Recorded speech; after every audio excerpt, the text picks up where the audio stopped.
was to really inspect because I wanted to see what the situation was. And I was right. It's very different reading the piece of paper than actually seeing it and seeing what people have to go through. So, Valenzuela has the usual problem. Talagang basin yan lagi napabaha ang Valenzuela. But marami na silang flood control, pero nasa pawan itong sa dami ng tubig. So we have to relook, we have to re-examine some of the designs of our flood control. Dahil for example, this was not, the amount of water was not as bad as Ondoy. But the effect was greater than Ondoy. Mas malaki ang baha. Mas maraming nabaha na lugar kaysa panahon ng Ondoy. Mas marami tayong flood control ngayon kaysa noon.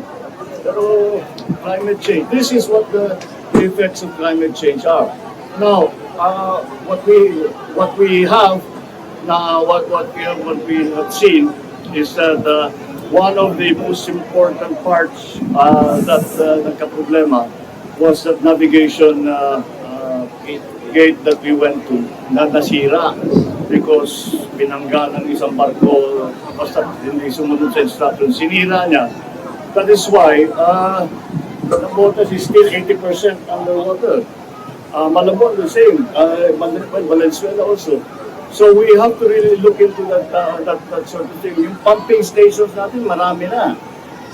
Yun, nagka-problema lang, sana matuto naman ng tao, huwag kayong nagtatapon ng basura dahil yung basura, yun ang nagbara doon sa mga pump natin. Kaya hindi kasing effective na pwede. Lagi na po na siya, 81. In Valenzuela, I think they have 32. So marami na yung pumping station. Pero talaga, you have to put it somewhere. So yesterday, 12 o'clock was high tide. At 12 o'clock noon, nag-high tide. Nagsabay-sabay, malakas ang ulan, tapos nag-high tide. So at least now I'm very clear about what the situation is.